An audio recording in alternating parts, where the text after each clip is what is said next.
Yes, it's a good call. That's a good call, Mike. And I got to sit through it again this weekend. They're facing the Jets, which obviously should be one that you look at 1-6, 2-5. Oh boy, here's a chance to win a game. I don't love the Patriots' chances to win this game just because I don't love this Patriots team. But the Jets are not in a good place right now at 2-5 with a Hall of Fame quarterback. They are really not in a good spot. They just went out and got an all-pro receiver. And I think I said it on this show last week. Like, that was not their biggest issue. And it is an issue, but it was not their biggest issue. So people were talking about the Devontae Adams deal and what this does to the Jets and the AFC.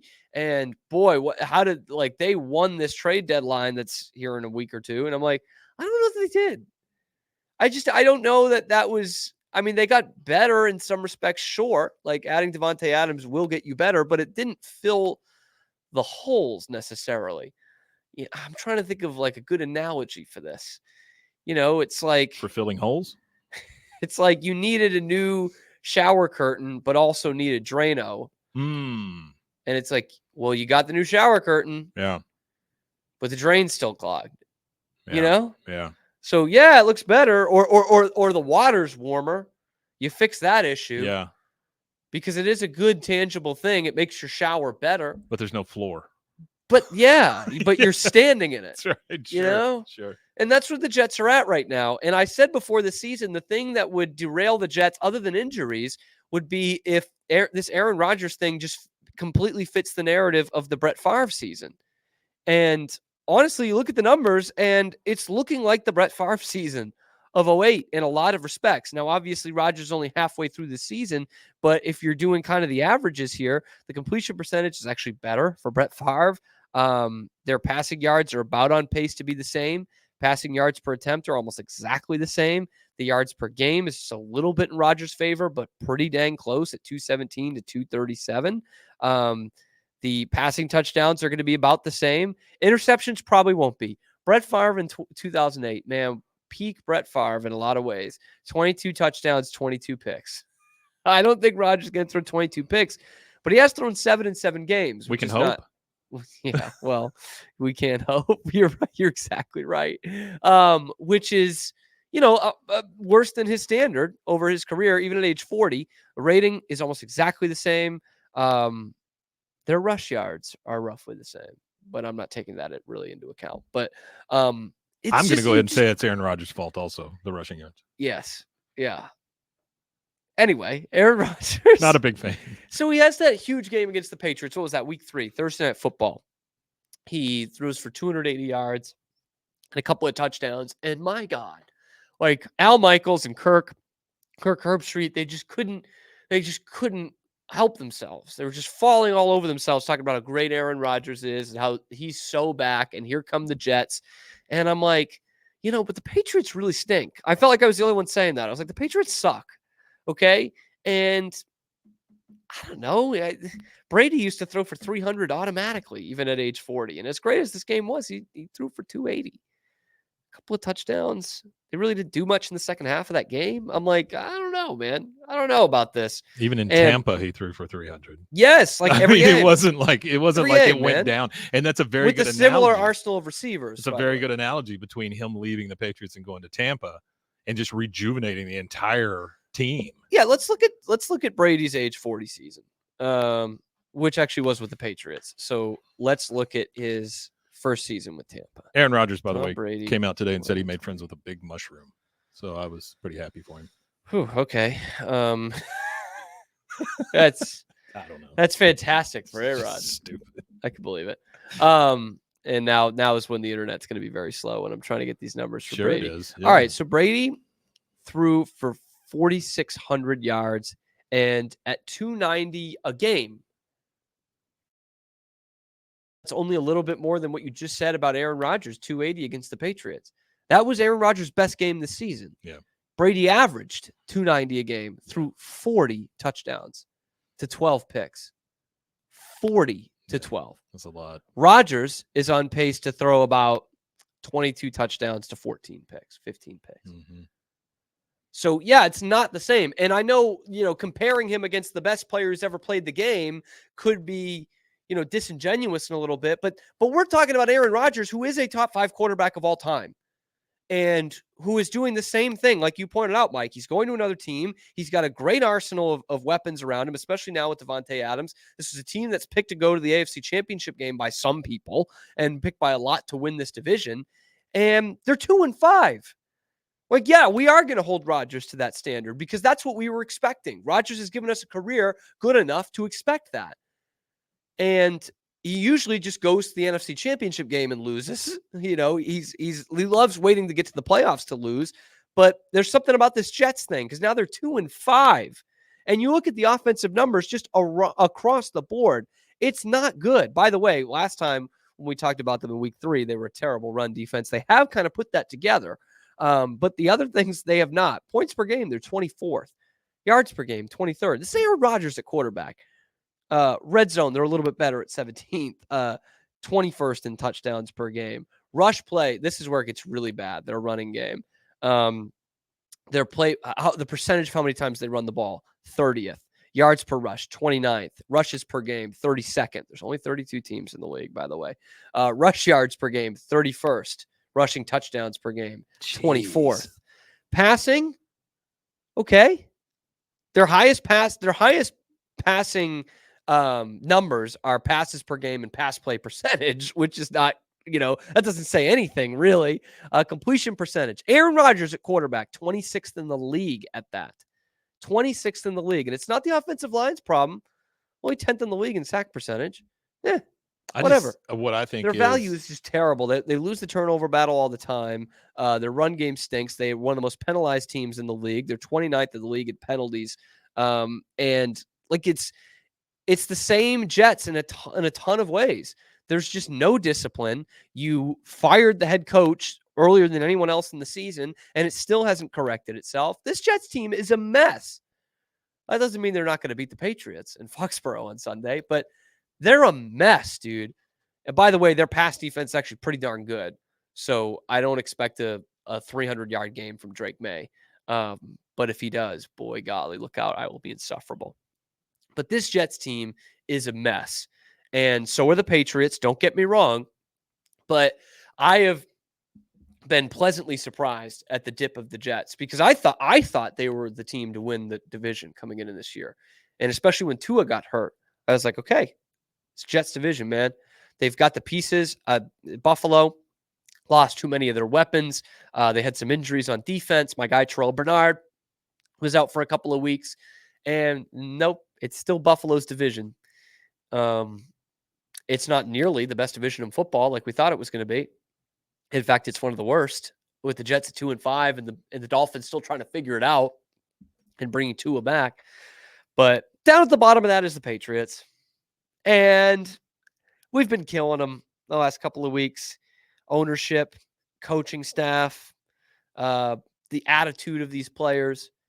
And that has not been going on big time around the Patriots beat. In fact, it's been pretty radio silent for most of these beat guys. In fact, the one time someone kind of went out on the edge on something that was probably true was Evan Lazar a few weeks ago saying there's a mutiny in this locker room because they're not playing Drake May. And I believed that from the beginning. And the only time that something like that came out, the Patriots scrubbed it right away, made him go on 98.5 and apologize for it. And it's like, it was one thing when the Patriots were in the dynasty era and Felger was just looking for any reason to bring them down. It got old. It got annoying. Felger and Ben Volen and Greg Bedard and the guy who likes the Raiders there, who got duped a couple of times, Borges. You heard that and it was just tiring. But now it's seriously, can we not kind of call out some of these guys on their bullshit? Can we not question the ownership? Can we not question the head coach? Can we not question the shield here? And that's where Paul Perillo comes in. And Perillo on a Patriots show, by the way, he works for the Patriots, makes a great point. They should be pounding him. Yeah. If this was New York, it would be way worse. Yeah.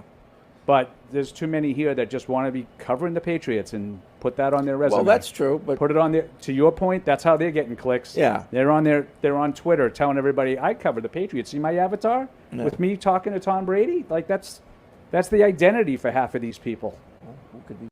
It's a good point. It's a good point by Perillo, man. Like there are too many people that just like having that picture of them with Brady or them interviewing Belichick, and that's the extent of it. Like, why is nobody holding this team's feet to the fire?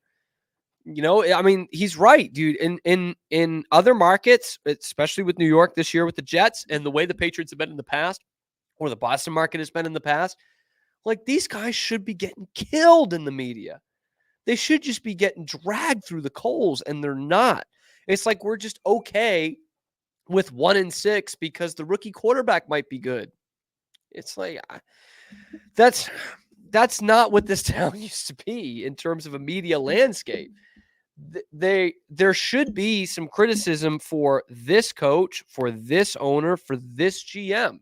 And instead, we're just going to throw it all back on Belichick. And again, I bring up the point that Elliott Wolf went in and said, you know, we thought we got the best offensive lineman on the market. It was Mike Onwenu. It's not true, and it's a Belichick guy.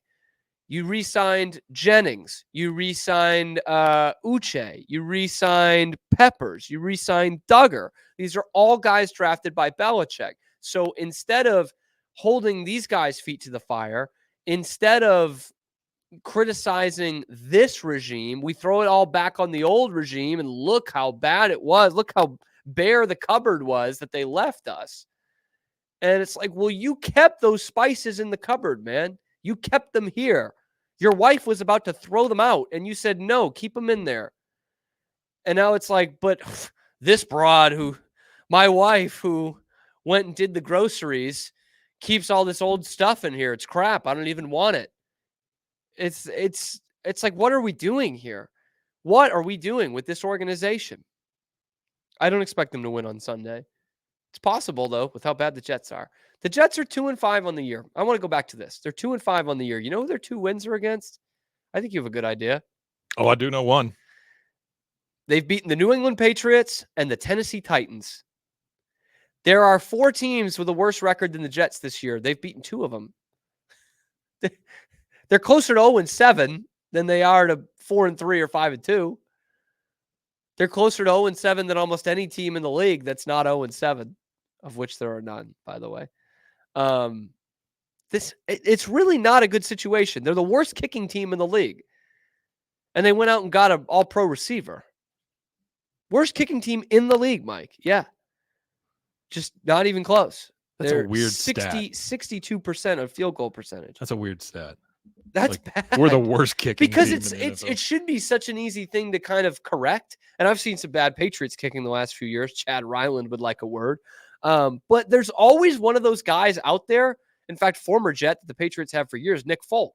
They just kind of signed him off the street one day, and he gave him like 4 years of pretty good kicking. You know, you could find those vets. Who does he kick for now? Does he kick for Tennessee? Yeah. Yeah. Yeah. How's he been doing this year? I know you don't watch anymore. I don't give a shit. He was just like solid. Not over 45 yards. And so that limits what you could do a little bit offensively, but so did the rest of your team. So, you know what I mean? It was like, he's our automatic from inside 40. Yeah. Our team just had a fire sale. I mean, we gave away everybody, so it's fine. Yeah, whatever. It's all good. The Jets might be next in that. And I still think you're a better organization. I don't know. And so, no. I think the organization. All right. It comes down to what is worse, firing Mike Vrabel or not even interviewing Mike Vrabel for your head coaching vacancy. You don't want him. I can tell you that. I'd prefer him over Mayo. No, I don't think so. Day one. He's a great. He's won in the league before. Wonderful defensive coordinator or something like that. Line coach, something. Not a head guy. I got a team to what, a number 2 seed? We were number 1 seed. 1 seed. Number 1 seed. Yeah, and then we blew it just like always. Well, for sure. Yeah, but against the Ravens, Mayo, just like always. Like, I mean, that's the way it works. The Ravens. Whatever. Ravens might be the best team in the AFC, not named Kansas City. We thought it was going to be the Jets. We thought it might be the Dolphins. That's what I was saying. Kansas City just got our all-star wide receiver. Yeah. And so D-Hop, how does that happen, by the way? Dude, Mosley asked the same question. The Patriots used to do this. It's like a 6-team trade do in it the all the NBA time. that lands Klay Thompson in Dallas. 6 teams. That was wild. That's collusion. I mean, That's now with the second apron getting nuts. Yeah, that's Getting nuts. insane. I do want to talk about basketball a little bit. I want to talk Celtics. I do have to bring up some Bruins because it's just getting bad. And I'm like wearing a jersey today in order to just hopefully will this thing to being good, but I don't think it's going to be good this year. But the Jets, man, this would be hilarious if the bottom really falls out of this thing, if they win like 5 games. I still think there's a chance to turn this around. It's still a huge stretch for them to be a playoff team at this point, though, at 2-5. You play Sunday or you play Monday? Sunday. Sunday? What's the spread? Oh, I'd have to look it up. Yeah. I'm not a gambling man. What do you think? Right? I would say it's probably like 4.5, 5. Yeah, but Something I'll bet like they're that. giving the Jets about 4.5 Yeah. on the road. I have not looked. Let's see. Plus, I don't bet because I'm terrible at it. Well, giving the Jets 2.5. 2.5. 2.5. Oh, maybe they came to their senses then. Oh no, this says 3. No, it opened at